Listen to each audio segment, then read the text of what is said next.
नाम हिंदुस्तान रखा गया, ठीक है ना। तो हिंदुस्तान रखने का ही अर्थ हुआ कि यह हिंदू राष्ट्र है। तनी एक बार देखाओ जाएगा ई कितना अच्छा सुंदर दृश्य बा। हमनी के सोच के नहीं सही बहुत अच्छा लागल था पहले भइल कि हमनी के कि यहाँ पर हिंदुस्तान में रहते हुए भी आपको हिंदू कहने का अधिकार नहीं मिल रहा है। ऋषि परंपरा है, इसके अनुसार किसी के मन का बात जाना जा सकता है। बिल्कुल बिल्कुल बिल्कुल बिल्कुल। आप जो जी नमस्कार, आप देख रहल बानी आदर्श बिहार। हमनी के आप पहुँचल बानी से एगो इतना सुंदर जगह पर आज देखावे जा रहल बानी से एगो गुरुजी जौन बानी कोनो परिचय का मोहताज नहीं थी। वहाँ से कुछ हमनी के बात करब सन। बाबा केन साहब जी ये गुरु जी के माध्यम से कथा सुने के बहुत दूर दूर यहाँ के 3 जिला सीवन छपरा गोपालगंज भी ना यहाँ के ये जिला से बाहर भी जाइले। यहाँ से आज मिल के कुछ हमनी के बात करे के बा अपना ज्ञान के अनुसार जो भी मतलब नॉलेज बा वो अनुसार वहाँ के मन के विचार जाने सन। वहाँ के दरवाजा पर हमनी के आ पहुँचल बनी सब। जी गाँव बा गोरिया कोठी प्रखंड के अंतर्गत आवे वाला गाँव शादीपुर। ये जगह बानी बाबा केन साहब जी। तो यहाँ के मन के विचार कुछ हमनी के अपना सवाल के जवाब से मतलब यहाँ से लेब सन। यहाँ के द्वार पर भी हमनी खड़ा बानी सन। एगो बहुत सुंदर दृश्य अभी देखावे जा रहल बानी सन। देखी कितना अच्छा यहाँ गौ माता के गौ सेवा जौन हो रहल बा यहाँ तनी एक बार देखावल जाए के ई कितना अच्छा सुंदर दृश्य बा। हमनी के सोच के नहीं सही बहुत अच्छा लागल था पहले भइल कि हमनी के यही से शुरू कइल जा। ले ला खूब अच्छा से घुमा के अंदर आके और अंदर आके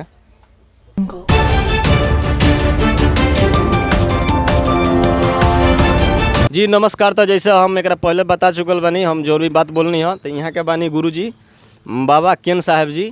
तो यहाँ के जौन भी मतलब हमनी के अपना अनुसार कुछ सवाल बा जौन कि यहाँ से जाने के चाहे सन। में बहुत सकता आदमी भुला भी जाई लेकिन जो भी मतलब क्वेश्चन हमारा मन में आई वो बाबा से जाने की कोशिश करम। सबसे पहले तो बाबा नमस्कार बा राउर। मंगल हो, भगवान सदा मंगल करे। तो बाबा सबसे पहले अभी हमनी के जौन सावन का महीना चलता तो रउआ से ही हम जाने के चाहेम कि अब की पर शायद 2 गो सावन बा 2 महीने के। तो ये दोनों सावन में का अंतर बेटा? एक मास जो बीच में पड़ता है उसको मलमास कहते हैं। उसी का नाम पुरुषोत्तम मास भी कहा गया है। जी। तो यह 32 महीने पर आता है, समझे ना। जब 32 आता है हाँ। इसके बाद फिर 32वां महीना जो होगा ना उसमें मलमास लगेगा। और यह मास इसलिए बनाया गया कि हिरण्यकश्यपु वरदान मांगा था कि भाई मैं जब 12 महीने में कभी किसी महीने में नहीं मरूं। तो उसी को मारने के लिए भगवान एक 3 बरस पर मलमास बनाए जिसमें हिरण्यकश्यपु मारा गया। और इसी महीने से चतुर्मास प्रारंभ होता है। चतुर्मासा का अर्थ होता है सावन भादो आश्विन कुआर और कार्तिक। इन 4 महीने का नाम है चतुर्मासा।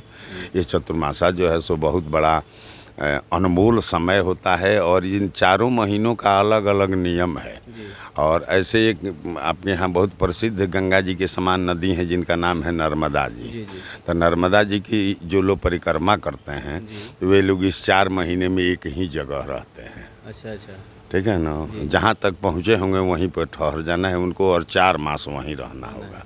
और तब फिर कार्तिक के बाद लोग अपना यात्रा प्रारंभ करते हैं। इसलिए नर्मदा जी की परिक्रमा 3 बरस 3 महीना और 13 दिन में होता है। जैसे कि बाबा कुछ लोग कहता कि जे 2 गो सावन बात इस सावन में ना उस सावन में बरावल केहू कहते कि उस सावन में इस सावन में ना। तो अब ई बरावे वाला जौन काम बा तौन बाबू दोनों महीना में बरावे के पड़ी। दोनों महीना सामने का संज्ञा से विभूषित बा। तो में पहिलका में लिख दिहल बा जे शुद्ध श्रावण। शुद्ध श्रावण कृष्ण। एक बाद लिखाई जे अधिक श्रावण शुक्ल अधिक श्रावण कृष्ण।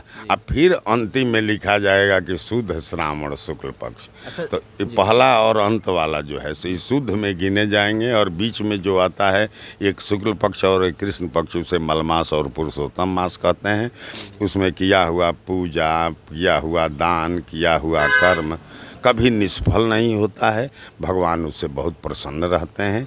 इसलिए दोनों सावन की महिमा बिल्कुल बराबर है और दोनों सावन में ही भगवान शिव की पूजा अन्यथा जो भी आपको करना है ये सब नियम पालन करना चाहिए। बहुत सुंदर बात है। अच्छा बाबा जौन ये जल ढड़ला एक पहले जौन 1 साल में जौन 1 महीना के आवत रहा तो ये तो अब इस बार तो मतलब दोनों महीने जल ढड़ी। जी जी, दोनों मास जल ढलेगा। दोनों मास में लोग जल चढ़ाएंगे, अधिक मास में भी चढ़ाएंगे और इस शुद्ध मास में भी चढ़ाएंगे। ऐसे पंचांग में भी लिख दिया गया है, नाग पंचमी, सप्तमी, रक्षाबंधन वो अंतिमे वाले सावन में होगा। हाँ, जैसे बाबा अभी के समय में अभी अपना हिंदू धर्म में इस सनातनी ऋषि मुनि के तरफ से अभी कुछ कमेंट भी आ रहा है और टीवी पर देखने को भी मिल रहा है। जैसे ये धीरेन्द्र शास्त्री जी जो अभी एक मुहिम चलाए हुए हैं हिंदू राष्ट्र का, जैसे अपने देश के ऋषि मुनि लोग उनका समर्थन भी कर रहे हैं, बहुत लोग भी सामने आ भी रहे हैं। इसके बारे में मतलब क्या कुछ अब देखा जाए, मैंने धीरेन्द्र जी जो काम किए हैं, मैंने इस भारत का एक बहुत बड़ा अनमोल काम हुआ। और ऐसे इसका नाम हिंदुस्तान रखा गया, ठीक है ना। तो हिंदुस्तान रखने का ही अर्थ हुआ कि यह हिंदू राष्ट्र है। लेकिन हिंदू राष्ट्र के अंतर्गत जो सनातन धर्म कह रहे हैं वो सनातन, तो सनातन का अर्थ होता है पुराना। और सनातन धर्म का परिभाषा जो है उसमें लिखा गया है कि उसमें सब धर्मों का समान आदर किया जाता है, ठीक है ना। लेकिन अब जैसे अदर कंट्री में दूसरे देश में हिंदू हैं लेकिन उसको मुस्लिम राष्ट्र कहा जाता है। लेकिन एक हिंदुस्तान का दिक्कत देखिए कि यहाँ पर हिंदुस्तान में रहते हुए भी आपको हिंदू कहने का अधिकार नहीं मिल रहा है। और इसीलिए ये सब पार्टी के लोग हिंदू हिंदू कह रहे हैं। लेकिन इसमें हिंदू एक इतना विशाल शब्द है जो सिंधु घाटी की सभ्यता से प्रारंभ हुआ और इसमें सब लोगों का सम्मान आदर है, इसमें कोई विशेष बात नहीं है। धीरेन्द्र जी जो कह रहे हैं हम लोग भी उनका सम्मान कर रहे हैं, इसमें कोई बात नहीं। मतलब हिंदू राष्ट्र जो भी वो कह रहे हैं होना चाहिए है, ये तो है। वो कहते हैं कि हिंदू राष्ट्र पहले से ही है, सिर्फ होना चाहिए जी पहले से घोषणा करना ना। जैसे देखिए लोग कह रहे हैं, अभी देखिए आपके पड़ोस में ही पाकिस्तान में हिंदुओं को कितना कष्ट हो रहा है। हाँ। जब जिस समय विभाजन हुआ 33% हिंदू वहाँ थे, जो अभी समय 2-3% बचे हुए हैं। लेकिन अभी भी भारत में देखिए कितना सम्मान। चाहे ये गंगा जमुनी तहजीज कही जाती है यहाँ पर, तो गंगा जमुनी का अर्थ हुआ कि यहाँ पर सब जाति के लोगों का। हमारे यहाँ भी कुछ मुसलमान लोग हैं, यहीं पड़ोस में एक शिवराजपुर है, जब फगुआ आता है तो वो लोग भी होली खेलते हैं साथ में, ठीक है ना। ऐसे मैं भी बच्चा था तो हमारी दादी हमको दी थी एक कटोरा में मलीदा बना करके वहाँ तजिया रखा जाता है। हमारे गांव में एक भी मुसलमान नहीं है। जिस बस्ती में आप हैं इसमें एक घर भी मुसलमान नहीं है। लेकिन हमारे पड़ोस में टोला ओला जो है उसमें सब लोग हैं, तो हम लोग खूब मिलते जुलते हैं, उसमें कोई बात नहीं है। हमारे निमंत्रित लोगों में कम से कम 200-400 लोग होंगे जो कि हमारे मित्र होंगे। मुसलमान लोग भी आते जाते हैं और मैं भी उन लोगों के यहाँ जाता हूँ। लेकिन वे लोग जानते हैं कि बाबा हम लोग के यहाँ खाए पिएंगे नहीं, तो जाता हूँ मैं उन लोगों का दरबारों के 2-4 मिनट के लिए होता जाता है। और उसमें कहीं कहीं लोग हिंदुओं के यहाँ व्यवस्था कराए रहते हैं, तो वहाँ मैं जाता हूँ, थोड़ा जल ले लेता हूँ और मान सम्मान करता हूँ। अच्छा बाबा, जैसे हम लोग को तो खैर उतना उम्र के हिसाब से ही जानकारी होगा। धर्म ये जो ग्रंथ होता है, जो हम लोग का ये हिंदू धर्म का ये सनातन का जो ग्रंथ है, इसके अनुसार ऋषि मुनि जो बोलते हैं शास्त्री जी कि जो ऋषियों का जो ऋषि परंपरा है, इसके अनुसार किसी के मन का बात जाना जा सकता है। बिल्कुल बिल्कुल बिल्कुल बिल्कुल। आप ये जो 5 तत्व हैं, क्षितिजल पावक गगन समीरा, इन पांचों में से हवा, अग्नि, पृथ्वी, ये सब जो पांचों तत्व से आपका शरीर बना है, इस तत्व से आप एक तत्व पर थोड़ा सा अधिकार कर लेंगे, ठीक है ना। अब मनुष्य के शरीर में एक चित्त पाया जाता है जो मन का रूपांतरिक अंश है। जिस प्राणी का चित्त निर्मल हो जाए, शुद्ध हो जाए, जो भी सामने आएगा तो जान जाएगा कि इसके मन में क्या है। जी, यह जानने की प्रक्रिया आपके यहाँ बहुत पहले से। अच्छा, ये जो शास्त्री जी कर रहे हैं, अभी लाखों का भीड़ है उनके।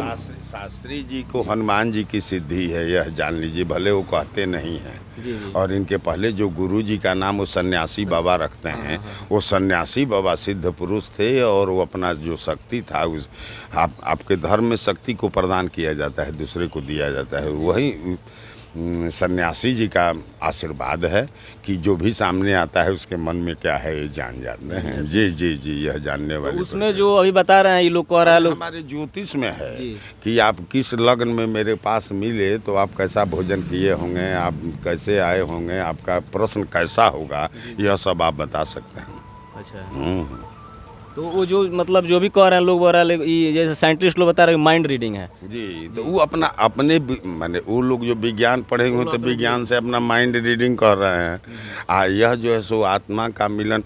वो जो जादूगर थे पीसी सरकार रांची में, तो पीसी सरकार कहते थे कि आप तो नंबर लगा करके फ़ोन न करते हैं, आपके मन में वो इतनी बड़ी शक्ति है कि आप मन से खबर कर सकते हैं दूसरे के यहाँ। जैसे लोग कहते हैं कि छींक आ रहा है, कोई मुझे याद कर रहा है, जीभ कट जाता है तो लोग कहते हैं कि कोई गाली ओली दे रहा है। इसलिए तो ऐसे ऐसे प्रक्रियाएँ होती है।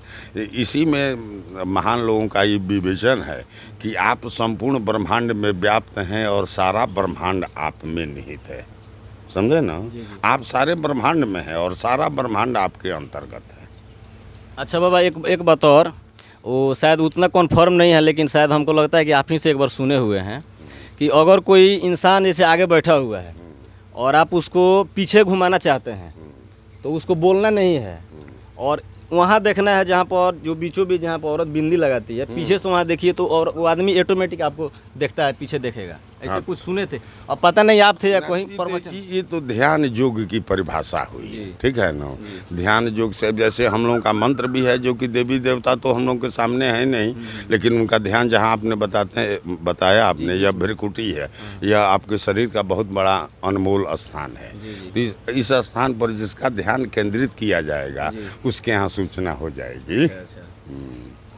अच्छा, एक बात थोड़ा सा और बाबा, जैसे अभी आप इसके पहले बोल गए थे कि ये हिंदुस्तान है, इसका मतलब ये मतलब साफ है कि ये हिंदुस्तान हिंदू का ही देश है। तो जैसे कुछ लोग अभी, अब तो हम शास्त्री जी का ही बात चल रहा है, तो वहाँ पर क्या हो रहा है ना कि मुस्लिम लोग भी हिंदू धर्म में परिवर्तित हो रहे हैं, वो भी करा रहे हैं शास्त्री जी, शादी भी अब हो रहा है, तो वो कह रहे हैं कि नहीं ये लोग मुस्लिम नहीं है, ये लोग हिंदू ही हैं, ये अपने घर आ रहे हैं। ये भी बात बहुत पुरानी है। उन लोगों का झगड़ा जब आप सुनिएगा तो उसमें सिया और सुन्नी की लड़ाई चलती है, ठीक है ना? तो सिया लोग अपने को ओरिजिनल मुसलमान मानते हैं और सुन्नी लोगों को कहते हैं कि ये लोग सून करके बने हुए हैं, ठीक है ना? तो जैसे अभी उन लोगों में इन्फेक्शन का कारण मैंने लोगों से सुना है हम कि वो लोग अपने से दूसरे को भोजन कराएंगे तो उसमें थूक देंगे वो। अच्छा, ये वो हमारा हो जाए, माने हमारे पथ का अनुयायी हो जाए, तो इसी उन लोगों में नहीं पटती है श्रीमान। अच्छा, ठीक है ना? तो बात बहुत पहले पराशर जी भी कहते थे कि यदि भारत में बसने वाले मुसलमान जो लोग हैं उनका 10, 20, 50 सैकड़ों पीढ़ियों को जांच किया जाएगा तो वे लोग हिंदू पाए जाएंगे, और यदि हिंदू नहीं हैं तो समझिए कि ये लोग विदेश के हैं और विदेश से इस देश में आए हुए हैं। जी जी जी जी, जैसे मोहम्मद गोरी वगैरह सब लोग आए हुए थे विदेश से इस देश में। हाँ, व्यवसाय वगैरह के माध्यम से भी आना जाना, दूसरे देशों से लोग जहाज वगैरह से जाते आते थे, तो आना जाना मिलना जुलना तो है ही है। हम लोग के ब्राह्मणों में एक ब्राह्मण होते हैं साकरदीपी जी, तो ये लोग साकद्वीप से आए हुए हैं और हम लोगों में अच्छा, इसीलिए साकरदीपी का है। जी जी, वो लोग आप जहाँ हैं इसका नाम है जम्बू द्वीप जी जी जी, और वो लोग साकद्वीप के हैं तो आए हैं तो इसलिए साकरदीपी कहे जाते हैं। का बोली बाबा, जैसा कहल जाला कि ये जन्म में जेकरा से भी कोनो रिलेशन जुड़ता, जे भी हो गई, जैसे शादी हो गई चाहे जेकरा से भी कोई भी रिलेशन जुड़ता, का ये पिछला जन्म में ये आदमी मिल रहेला, कुछ नाता रहेला का? ये बिल्कुल जी, एक फिल्मी गाना में है कि जन्म जन्म का साथ है तुम्हारा हमारा, अगर न मिलते इस जीवन में लेते जन्म। हम आपसे स्वामी विवेकानंद जी का जो बात नहीं कहा, इसी पर था। हम लोग किसी जन्म के मिले हुए हैं, आज जो मिला हुआ व्यक्ति मिलता है तो उससे बहुत जल्दी प्रेम हो जाती है। ये खासियत देखिए, आप जो नहीं मिला हुआ है और उसे आप प्रेम करना भी चाहेंगे तो उसमें दिक्कत होगा, वो आपके प्रेम को कबूल नहीं करेगा, ठीक है ना? जैसे हाँ, अब उसमें कह दिए हैं कि स्वामी विवेकानंद जी का थीसिस में है जे आप किसी को देख करके कहते हैं कि हमारा खूब चिन्हा हुआ परिचित आदमी है, और उससे आप पूछते हैं कि भाई जी आपका कहाँ घर हुआ, तो वो कहता है कि मेरा घर अमेरिका है, ठीक है ना? तो उस पर कहते हैं कि देखो तुम्हारे दिमाग में ये पर्दा पड़ गया है, नहीं तो यह किसी न किसी जन्म में तुम्हारा मिला हुआ व्यक्ति है, इसलिए तुम्हारा मन जो है सो कह रहा है कि किसी किसी जगह पर आप जाइएगा तो इतना खुशी होगा कि उस जगह को छोड़ने को मन नहीं करेगा। उस पर कहते हैं कि देखो इस जगह से तुम पहले से मिले हुए हो, किसी जगह पर जाइएगा तो आप बेचैन हो जाइए। जगह जगह की खासियत, समझे ना। अब जगह जगह की खासियत पर है कि उसी पुराण की कथा है कि सुंद और उपसुंद नाम के दो भाई राक्षस थे ये लोग। तो ये लोग वरदान मांगे थे महादेव से कि हम लोग आप मरे नहीं। तो भाई हो कि नहीं मरना तो होगा। तो कहे कि भाई कैसे मरिएगा आप लोग। तो कहे कि हम लोग दोनों भाई अपने में लड़ करके मरें, चाहे अपने में मरेंगे हम लोग। तो इसके लिए व्यवस्था की गई। भगवान महादेव पार्वती जी को भेजे। पार्वती जी खूब सुंदर श्रृंगार वगैरह में गई और एक भाई को देख करके मुस्कुरा दी। वो प्रसन्न हो गया कि हम मुझसे बहुत प्रसन्न है। वो बड़ा वाला भाई था। इसके बाद थोड़े समय के बाद छोटे भाई को देख करके मुस्कुरा दी। हाँ, तो बड़ा भाई कहने लगा क्यों इससे तुम मुस्कुरा रहे हो, वो तुम्हारी भाभी लगेगी। तो छोटा वाला कहने लगा कि तुम इसको देख कर क्यों ऐसा कह रहे हो, ये तुम्हारी भवे लगेगी। इसी विवाद में दोनों लोग वहीं पर कट के मर गए। हम तो जब मर गए तो भगवान जब वन में गए हैं न, तो उस जगह पर जब गए हैं तो लक्ष्मण जी को भगवान शत्रु के समान लग रहे हैं, ठीक है ना। तो भगवान कहे कि थोड़ा सा मिट्टी यहाँ से उठा लो। वहाँ से मिट्टी उठा लिए लक्ष्मण जी, चलने लगे साथ में। तो जितना देर मिट्टी इनके पास था तो भगवान इनको बैरी के समान लगते थे। मिट्टी को जब रखते थे तो फिर भैया भैया के समान देखने लगते थे। तो भगवान ने समझाया कि देखो उस मिट्टी का दोष है कि जहाँ पर दो भाई अपने में लड़े हुए हैं उसी मिट्टी पर, इसीलिए उस मिट्टी का दोष है कि जब उसको तुम ले लेते हो तो मैं तुझे बैरी के समान लगता हूँ, इसे तुम छोड़ देते हो तो मित्र के समान लगने लगता है। तो इसलिए हम लोग जन्म जन्म के मिले हुए हैं, इसको तो मैं बिल्कुल मानता हूँ। हाँ, इसमें जी नमस्कार। तो यहाँ के रहनी गुरुजी आचार्य केन साहब बाबा, यहाँ से जौन बात बैल हमने के देखौनी सन। ठीक बा, नमस्कार।